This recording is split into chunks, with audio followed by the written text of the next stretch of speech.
ഞാൻ വെളുപ്പിന് 3:30 നിങ്ങളെ കണ്ടാണ്. വീണ്ടും കാണാ ഇല്ലെങ്കിൽ മടങ്ങില്ലല്ലോ. എല്ലാം പരിഹരിച്ചല്ലോ, ഇല്ലെങ്കിൽ മടങ്ങാൻ പറ്റില്ലല്ലോ. ഇന്ന് വെളുപ്പാൻ കാലത്ത് 2 മണിക്ക് ഞങ്ങളുടെ യോഗം തീർന്ന് എല്ലാം പരിഹരിച്ചു. ഈ ലിസ്റ്റ് ഇന്ന് ഇറങ്ങും. അല്ല, അത് 5 മണ്ഡലങ്ങൾ ഒഴിച്ചിട്ടൊന്നുമില്ല. 5നും തീരുമാനം ഇന്ന് തന്നെ ഉണ്ടാവും. പിന്നെ എല്ലാം ഞാൻ പറഞ്ഞല്ലോ, നേരത്തെ 55 മണ്ഡലങ്ങൾ ഇറങ്ങി. കോൺഗ്രസ് മത്സരിക്കുന്നത് 95 മണ്ഡലങ്ങളിലാണ്. ആ 95 മണ്ഡലങ്ങളിലും തീരുമാനം ഇന്നുണ്ടാവും. UDF എല്ലാ ഘടകകക്ഷികളുടെയും തീരുമാനം ഉണ്ടാവും. 140 സീറ്റും UDF ഇന്ന് തീരുമാനമുണ്ടാവും. അല്ല, അത് അനൗൺസ് ചെയ്യും പറയാം. അല്ല, അതൊക്കെ അനൗൺസ് ചെയ്യും പറയാം. ഞാൻ അതിൻ്റെ അകത്ത് കോൺഗ്രസ് സെൻട്രൽ ഇലക്ഷൻ കമ്മിറ്റിയുടെ കയ്യിലിരിക്കുന്ന ഡോക്യുമെൻറ്റ് അത് കോൺഗ്രസ് പ്രസിഡന്റിൻ്റെ കയ്യിലേക്കും അദ്ദേഹം സൈൻ ചെയ്ത് കഴിഞ്ഞാൽ, ഞാൻ 2 മണി വരെ ഞങ്ങളുടെ കൂടെ ഉണ്ടായിരുന്നു. അദ്ദേഹം സൈൻ ചെയ്ത് കഴിഞ്ഞാൽ അത് അപ്പം തന്നെ അത് പ്രഖ്യാപിക്കും. അല്ല, നിങ്ങൾ തന്നെയല്ല എല്ലാ ദിവസവും വാർത്ത ഉണ്ടാക്കുന്നത്. അതിന് എല്ലാത്തിനും ഞാനെങ്ങനെ മറുപടി പറയണം? അല്ല, അതെല്ലാം ഇന്ന് നിങ്ങൾക്ക് ലിസ്റ്റ് അനൗൺസ് ചെയ്യാൻ പറയാം. ലിസ്റ്റിൽ എല്ലാ കാര്യങ്ങളും ഉണ്ടാവും. എല്ലാ കാര്യങ്ങളും പറയാതെ അതിൻ്റെ അകത്ത് തന്നെ ഉണ്ടാവും. ഓരോ ലിസ്റ്റ് പ്രഖ്യാപിക്കുമ്പോൾ അറിയാലോ. കുറച്ച് നേരം കൂടി കാത്തിരുന്നാൽ പോലെ. നേരം വെളുത്തല്ലേ. അല്ലല്ല, അതൊക്കെ നിങ്ങളുടെ സാങ്കല്പികമായ ചോദ്യങ്ങൾക്ക് ഞാനെങ്ങനെ മറുപടി പറയണത്? അല്ല, നിങ്ങൾ എന്തിനാ അദ്ദേഹത്തെ കുറിച്ച് ചോദിക്കുന്നത്? നിങ്ങളെ സാങ്കല്പികമായ ചോദ്യങ്ങൾക്ക് ഞാനെങ്ങനെ പറയും? നിങ്ങൾ കുറേ ദിവസമായല്ലോ. ഞാൻ അദ്ദേഹം ഞങ്ങളുടെ പാർട്ടിയുടെ നേതാവല്ലേ, എൻ്റെ കൂടി നേതാവാണ്. ഞാൻ അദ്ദേഹമായിട്ട് നിരന്തരമായി സമ്പർക്കത്തിലുണ്ട്. അദ്ദേഹമായിട്ട് സംസാരിക്കാറുണ്ട്, എപ്പോഴും സംസാരിക്കാറുണ്ട്. അതിൽ വാർത്തയാണ് കോൺഗ്രസ് നേതാക്കന്മാർ തമ്മിൽ സംസാരിക്കുന്നത്. ഞാൻ ഉത്തരവാദിത്തപ്പെട്ട ഒരു സ്ഥാനത്തിരിക്കുന്നു, അദ്ദേഹം ആ സ്ഥാനത്തിരിക്കുന്നു. ഞങ്ങളെല്ലാം നിരന്തരമായ സമ്പർക്കത്തിലാണ്. ഒന്നാമത്തെ തെരഞ്ഞെടുപ്പാണ്. തെരഞ്ഞെടുപ്പിനുള്ള മുന്നൊരുക്കങ്ങൾ ആണ് നടത്തിക്കൊണ്ടിരുന്നത് ഇത്രയും ദിവസം. ഇനി തെരഞ്ഞെടുപ്പ് ക്യാമ്പയിനിലേക്ക് ഞങ്ങൾ കടന്നു. ശ്രീ രാഹുൽ ഗാന്ധി വന്ന് തിരുവനന്തപുരത്ത് പുതുയുഗ യാത്രയുടെ സമാപനത്തോടു കൂടി കേരളത്തിലെ UDF തെരഞ്ഞെടുപ്പ് ലോഞ്ചിങ് നടത്തി അദ്ദേഹം. ഞങ്ങൾ തെരഞ്ഞെടുപ്പ് പ്രവർത്തനത്തിലാണ്. അതപ്പം ഞാൻ ചോദിച്ചല്ലോ, വീണ്ടും നിങ്ങൾക്ക് ഇതുപോലത്തെ ഈ ചോദ്യങ്ങൾ നിങ്ങൾ തന്നെ രാവിലെ പറയും സുധാകരൻ മത്സരിക്കില്ല, ഉച്ചയാകുമ്പോൾ നിങ്ങൾ പറയും സുധാകരൻ മത്സരിക്കും. നിങ്ങൾക്ക് വേറെ വാർത്തകളില്ലാത്തതിന് ഞാൻ നിങ്ങളെ കളിയാക്കൊന്നുമല്ല. അത് നിങ്ങൾക്ക് വേറെ വാർത്തകളില്ല. അതുകൊണ്ടാണ് എന്തെല്ലാം വലിയ കലാപമാണ് CPM നടക്കുന്നത്. അവിടെ കുറച്ചുകൂടി ശ്രദ്ധിക്കും. വേണമെങ്കിൽ കുറച്ചുകൂടി വിസ്മയം ഉണ്ടാക്കി തരാം.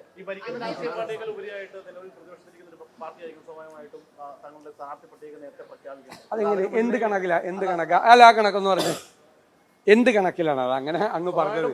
ഞാൻ ചോദിക്കട്ടെ. ഞങ്ങൾ അന്ന് തന്നെ സ്ഥാനാർത്ഥിയെ പ്രഖ്യാപിച്ചിരുന്നെങ്കിൽ ഈ വിസ്മയങ്ങളെ കൂടി ഞങ്ങൾക്ക് ഉൾപ്പെടുത്താൻ പറ്റുമായിരുന്നു. 1. 2, ആദ്യത്തെ ദിവസം ഞങ്ങൾക്ക് ചില അസൗകര്യങ്ങൾ, ഞങ്ങളുടെ സ്ക്രീനിങ് കമ്മിറ്റി അംഗങ്ങൾക്ക് അവരുടേതായ വ്യക്തിപരമായ അസൗകര്യങ്ങൾ കൊണ്ട് ഡൽഹിയിലെത്താൻ പറ്റിയില്ല. ഒരു ദിവസം മാത്രമാണ് വൈകിയത്. 48 മണിക്കൂറകം, അതായത് 2 ദിവസങ്ങൾക്കകം കേരളത്തിലെ കോൺഗ്രസിൻ്റെ ചരിത്രത്തിൽ ആദ്യമായിട്ട് 95 സ്ഥാനാർത്ഥികളെയും തീരുമാനിച്ചിട്ട് ഞാൻ മടങ്ങി വരുന്നു. കോൺഗ്രസ് ചരിത്രത്തിൽ ഉണ്ടായിട്ടില്ല. അതായത് 2 ദിവസം കൊണ്ട് 95 സ്ഥാനാർത്ഥികളെയും പ്രഖ്യാപിച്ചു. ഞങ്ങൾ ആദ്യത്തെ ദിവസം തന്നെ ഞങ്ങളുടെ കയ്യിൽ, ഞാൻ പറഞ്ഞല്ലോ, 50-ലധികം സ്ഥാനാർത്ഥികളെ ഞങ്ങൾ തീരുമാനിച്ചിട്ടുണ്ടായിരുന്നു നേരത്തെ.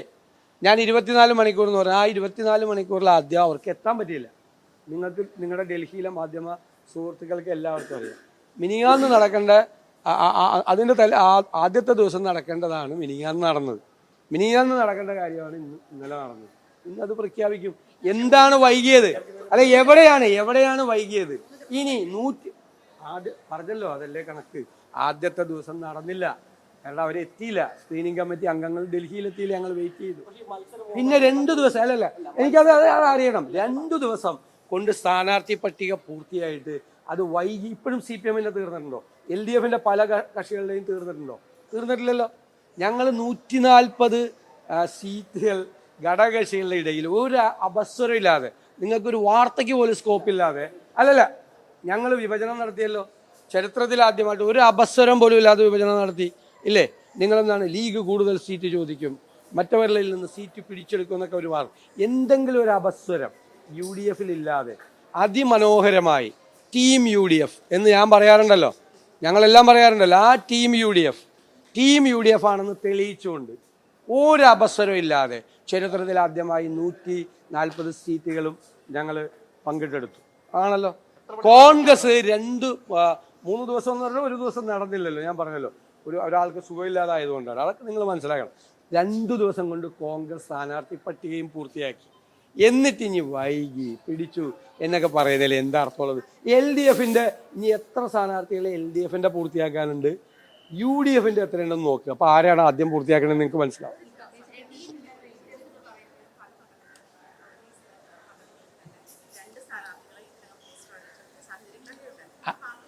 അതൊന്നും ഒരു സ്ഥലത്തും ഉണ്ടാവില്ല. അതൊക്കെ എല്ലാ സ്ഥലത്തും തിരഞ്ഞെടുപ്പ് പ്രഖ്യാപിക്കുമ്പോൾ എല്ലാ സ്ഥലത്തും ഇല്ല. എന്തായാലും ഞാനൊരു കാര്യം ചോദിക്കട്ടെ, CPM ഈ പ്രാവശ്യം ഉണ്ടായ കലാപം പോലെ ഏതെങ്കിലും പാർട്ടിയിൽ ഉണ്ടായിട്ടുണ്ടോ? ഇല്ലല്ലോ. നിങ്ങൾ അത് മറച്ചു പിടിക്കാൻ നോക്കുകയാണ്. CPM ഉണ്ടായിരിക്കുന്ന കലാപം എന്തോ? ആ പാർട്ടിക്ക് ഞങ്ങളൊന്നും കേഡർ പാർട്ടി ഒന്നുമല്ല, ജനാധിപത്യ പാർട്ടിയാണ്. പോക്കറ്റിൽ നിന്ന് ഒരാളെടുത്ത് കടലാസെടുത്ത് ഇതൊക്കെയാണ് സീറ്റുകൾ എന്ന് പറയുമ്പോൾ ശരി എന്ന് പറയുന്നത് കൈയടിക്കുന്ന ആളൊന്നുമല്ല.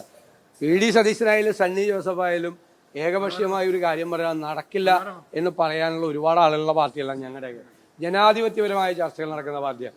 കേഡർ പാർട്ടി എന്നറിയപ്പെടുന്ന CPM മുതിർന്ന നേതാക്കൾ ഉൾപ്പെടെ ഉണ്ടാക്കിയ കലാപം എന്താണ്? അതുമായിട്ട് താരതമ്യം ചെയ്ത എന്തെങ്കിലും സംഭവം UDF കോൺഗ്രസിലുണ്ടോ?